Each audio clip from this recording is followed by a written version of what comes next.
আমাৰ শ্ৰদ্ধাৰ ৰংমহল টিভিৰ শ্ৰদ্ধেয় দৰ্শক মণ্ডলী নমস্কাৰ জনাইছোঁ সালাম জনাইছোঁ আমাৰ আগৰ প্ৰগ্ৰামবিলাক আপোনালোকে চাইছে আৰু বহুত সাপোৰ্ট কৰিছে তাৰ কাৰণে ধন্যবাদ এতিয়া আমি আজি এটা নতুন ধৰণৰ প্ৰগ্ৰাম আৰম্ভ কৰি আপোনালোকে চাই বহুত ভাল পাব আমি বিপুল চন্দ্ৰ ৰায় ডাঙৰীয়াৰ লগত আজি কথা পাতিম আৰু তেওঁৰ যি আৰ্ট সেই আৰ্ট আপোনালোকে চাবলৈ পাব আৰু তেওঁৰ বিভিন্ন ধৰণৰ মাত বিভিন্ন জীৱ জন্তুৰ মাত আৰু তাতকৈও বেলেগ ধৰণৰ কিছু তেওঁৰ কলা আছে যি কলা ইতিমধ্যে ৰাষ্ট্ৰীয় পৰ্যায়ত টেলিভিছনত প্ৰকাশ পাইছে সম্প্ৰচাৰ হৈছে গুৱাহাটী টিভিত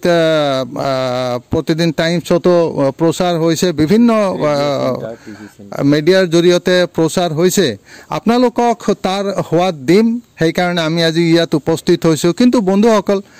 আপোনালোকে যদি এতিয়াও ৰংমহল টিভিৰ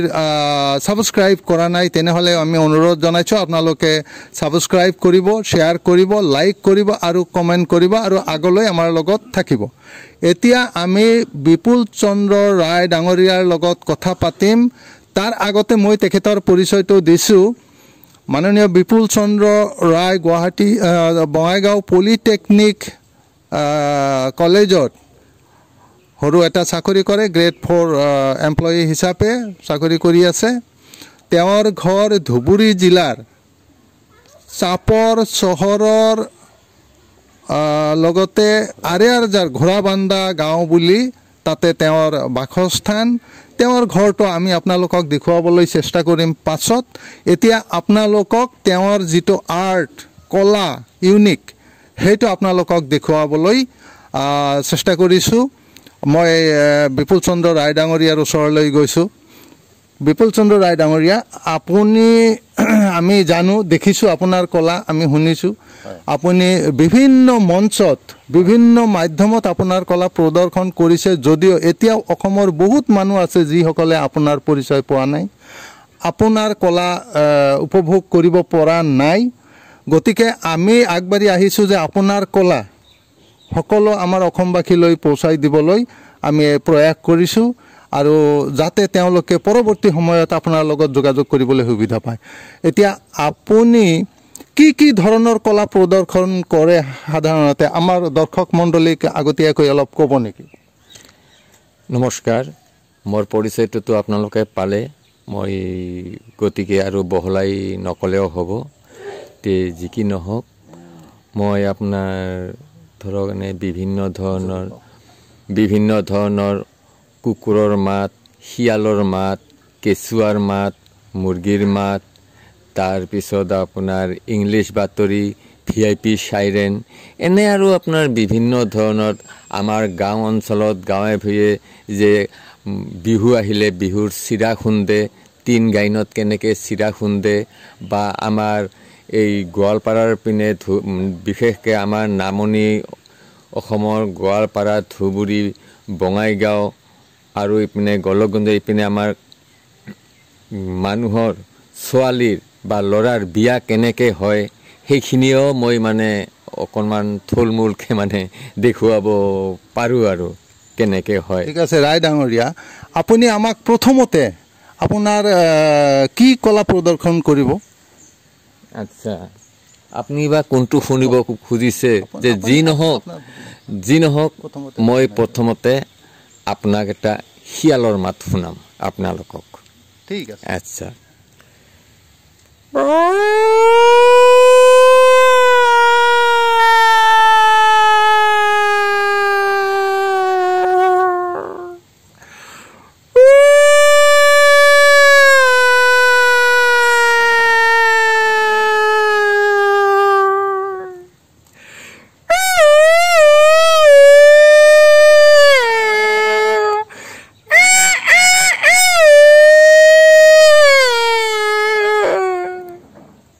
আচ্ছা ডাঙৰীয়া আপুনি যে শিয়ালৰ মাতটো দিলে এই মাতৰ মাজতে বিভিন্ন ধৰণৰ চেঞ্জ কৰিছে ইয়াৰ কিবা মিনিং আছে নেকি এইটো আপোনাৰ ক'ব গ'লে এইটো অকণমান দীঘলীয়া হ'ব এই মিনিংটো নহয় আপুনি সৰুকৈ কওকচোন আচ্ছা যি নহওক এতিয়া ধৰক অসমৰ এটা শিয়াল বিহাৰত গৈছে আজিকালিতো জানে আমাৰ অসমত নিবনুৱা সমস্যাটো বৰ বেছি তাৰপিছত বিহাৰত গৈ তাতে টকা ইনকাম কৰিব গৈছে গৈ তাতে যাই কিনে এটা এজনী মাইকী শিয়ালক ভাল পাই পলুৱাই লৈ আহিলে পলুৱাই লৈ আহি সেই শিয়ালজনৰ ঘৰ আকৌ ক'ত জানেনে আমাৰ সেই চাপৰত আনি শিয়ালে এতিয়া তাৰ ভনীয়েকক ক'লে এই ভণ্টি অৰ্থাৎ আমাৰতো গাঁৱলীয়া ভাষা জানে আপোনালোকে ভণ্টি বুলি নকয় এই মাই এক গ্লাছ মোক পানী দে তো ঠিক এই ধৰণৰ আমাৰ ঘৰুৱা ভাষা তাৰপিছত তেওঁ ক'লে ভণ্টিজনীক এই মাই মই বাজাৰত যাং তোৰ বৌ ভাত খালে গুৱা খাবা দিবি গুৱা খাই খুব ভাল পায় এই এনেকৈ ক'লে আৰু এই এনেকৈ কৈ শিয়ালে গ'ল বজাৰত ইপিনে সমস্যা হ'ল অসমৰ শিয়াল বিহাৰৰ কথা বুজিও নাপায় ক'বও নোৱাৰে আৰু বিহাৰৰ শিয়ালো অসমৰ কথা ক'বও নোৱাৰে বুজিও নাপায় অসমৰ শিয়ালো বিহাৰৰ কথা ক'ব নাজানে বুজিও নাপায় মহা সমস্যা তেতিয়া মানে নন্দেকে বৌয়েকক মাতি আছে কেনেকৈ মাতিলে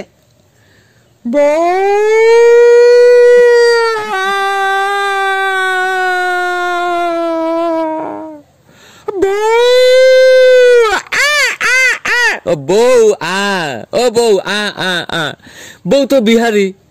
তেতিয়া বৌয়েকে কি ক'ব তেতিয়া বৌয়েকে বিহাৰী ভাষাতে ক'লে আৰু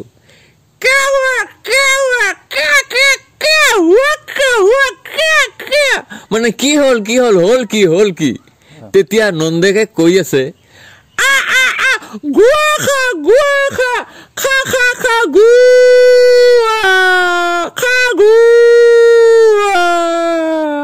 এই হ'ল আপোনাৰ অসমৰ শিয়াল আৰু বিহাৰৰ শিয়াল ধন্যবাদ আপুনি বহুত আমোদ দিছে ৰায় ডাঙৰীয়া শিয়ালৰ মাত শুনাৰ লগে লগে কুকুৰবোৰ ওলাই আহে হয় কুকুৰবোৰে কি কয় আপুনি অলপ শুনাব নেকি আমাক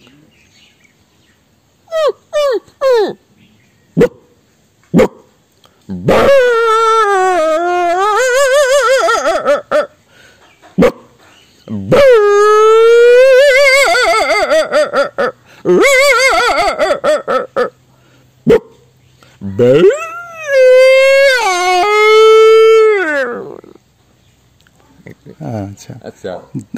কুকুৰবোৰে ক'লে মানে দুটা কুকুৰে বিৰাট কাজিয়া লাগিছে মতা আৰু মাইকী কাজিয়া লাগি এতিয়া মতাটো ভাত নাখায় বিচনাত যাই শুই আছে ভেম ধৰি আছে তেতিয়া মাইকীজনীয়ে গৈ মানে মতাটোক মাতি আছে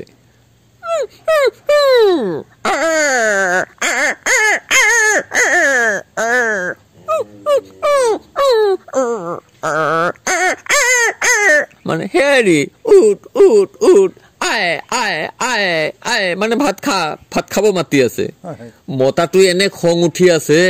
তেতিয়া মতাটোৱে ক'লে আৰু মাইকীজনী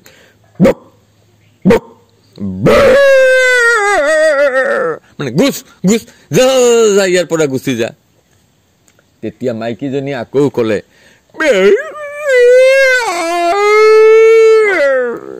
এটি আপুনিও যে আৰু আহক না এই আৰু ধন্যবাদ আপুনি হয়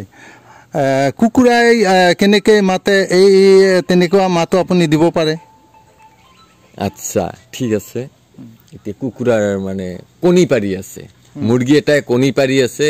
কণী পাৰি গুচি গ'ল আৰ দূৰত মতাটোৱে মানে চিঞৰি আছে আটা পাৰি আছে মুৰ্গীটোৱে কণী পাৰি আছে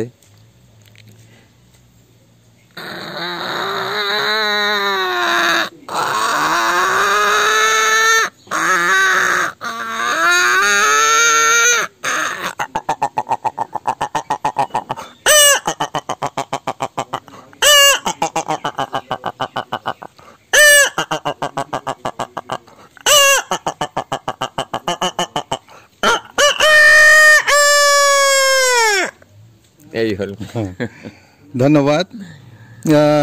আপুনি বহু ধৰণৰ মাত উলিয়াব পাৰে শুনিছোঁ আৰু আমি আপোনাক মঞ্চত দেখিছোঁ আপুনি আৰু কি জন্তুৰ মাত দিব পাৰে এতিয়া ধৰক আচ্ছা যি নহওক ৰাতিপুৱা 8-9টা বাজি যায় গৃহস্থই গঁৰালৰ পৰা হাঁহ এৰি দিব পাহৰি গৈছে তেতিয়া মতা হাঁহ কেইটাই গঁৰালৰ পৰা চিঞৰি আছে আৰু এই মাইকী হাঁহ কেইটাই গঁৰালৰ পৰা চিঞৰি আছে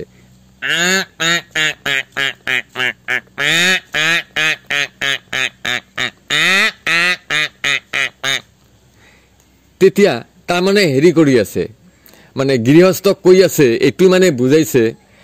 বাঘ বাঘ বাঘ বাঘ বাঘ বাঘ বাঘ বাঘ বাঘ বাঘ বাঘ বাঘ বাঘ বুলি চিঞৰি আছে আৰু মানে সেইটোৱে বুজাইছে আৰু তেতিয়া বাঘৰ কথা শুনি মতাটোৱে বিৰাট ভয় খালে তে মতাটোৰতো আৱাজটো জানে মাইকীটোৰ দৰে জোৰকে কথা ক'ব নোৱাৰে তেতিয়া মতাটোৱে মানে গলটো দাঙি মানে বাঘ আহিছে নে নাই সঁচা নে মিছা এইটো গলটো দাঙি চাই আৰু ক'লে চাওঁ চাওঁ সঁচা নে মিছা চাওঁ চাওঁ চাওঁ চাওঁ চাওঁ চাওঁ চাওঁ চাওঁ চাওঁ চাওঁ চাওঁ মানে গলটো দাঙি এনেকে চাওঁ চাওঁ এনেকে কৈ আছে আৰু তেতিয়া বাঘৰ নাম শুনি ওচৰতে আছিলে কেইটামান ছাগলী পোৱালি কেইটাই বিৰাট ভয় খালে ভয়তে মানে মাকক মাতি আছে মাকক কেনেকে মাতি আছে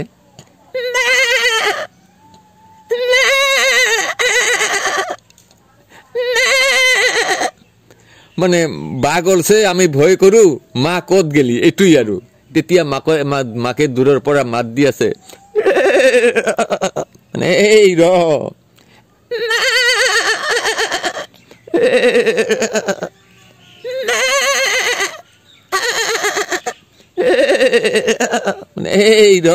এই ৰ তেতিয়া মাকে মাইকীজনীয়ে এই দূৰত মতাটো আছে মতাটোক মাতি আছে আৰু বাঘ ওলছে পোৱালি কেইটা ভয় কৰে মইনো অকলে কি কৰো তেতিয়া পোৱালি কেইটাৰ কাৰণে মাকে মতাটোক মাতি আছে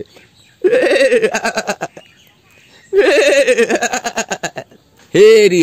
মানে ক'ত আছা সোনকালে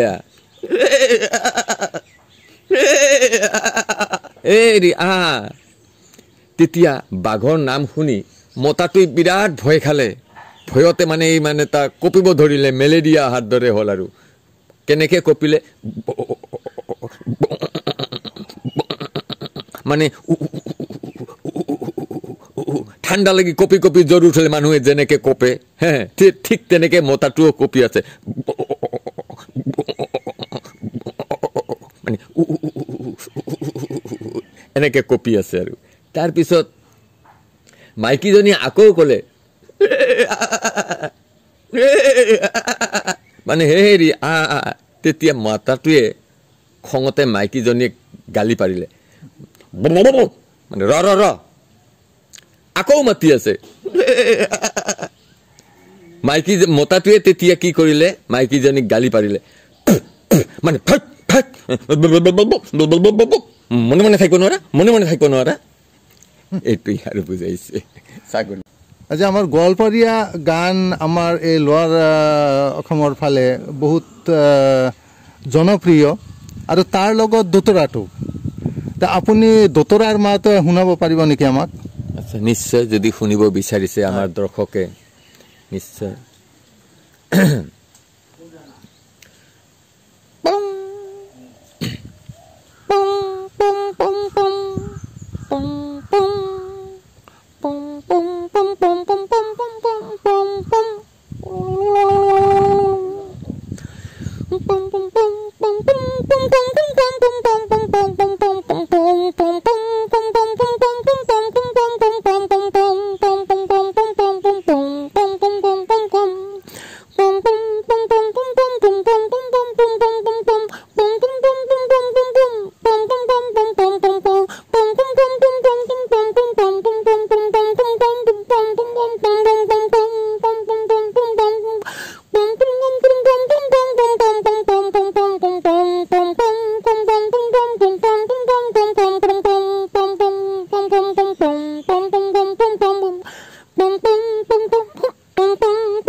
ধন্যবাদ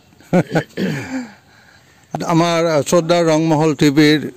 ইউটিউব চেনেলৰ দৰ্শক মণ্ডলী আমি বিপুল চন্দ্ৰ ৰায় ডাঙৰীয়াৰ কেৰিকেচাৰ শুনিলোঁ আপোনালোকক অনুৰোধ কৰিছোঁ এতিয়ালৈকে যদি ছাবস্ক্ৰাইব কৰা নাই ৰংমহল টিভিত আপোনালোকে ছাবস্ক্ৰাইব কৰক শ্বেয়াৰ কৰিব লাইক কৰিব কমেণ্ট কৰিবলৈ নাপাহৰিব আৰু বিপুল চন্দ্ৰ ৰায়ক আমি আমাৰ ৰংমহল টিভিৰ তৰফৰ পৰা ধন্যবাদ জনাইছোঁ নমস্কাৰ জনাইছোঁ তেওঁৰ কলা আগলৈ আৰু বহুত আগবঢ়াই লৈ যাওক আৰু আপোনালোকক আমি এটা অনুৰোধ কৰিছোঁ সেইটো হৈছে যে বিপুল চন্দ্ৰ ৰায়ৰ কলা আপোনালোকে আৰু যদি উপভোগ কৰিব খোজে আপোনালোকে যিকোনো ফাংচনত মাতিব খোজে কলেজ ইউনিভাৰ্চিটি বা স্কুলত যদি কোনো ফাংচনত মাতিব খোজে তেনেহ'লে আমি তেওঁৰ কণ্টেক্ট নম্বৰ দি দিম আপোনালোকে কণ্টেক্ট কৰিব আৰু যদি নাপায় তেনেহ'লে আমাৰ ৰংমহল টিভিৰ লগত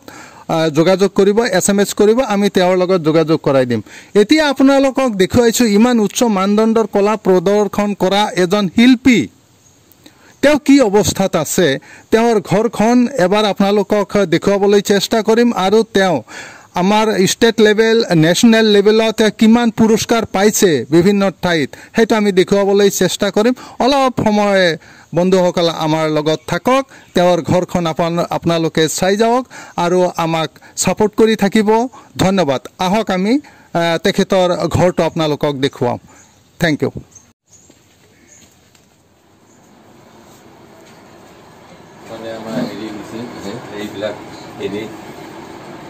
বস্তুবিলাক থোৱাৰ ঠাই নোহোৱাৰ কাৰণে ওপৰা ওপৰি হৈ আছে আৰু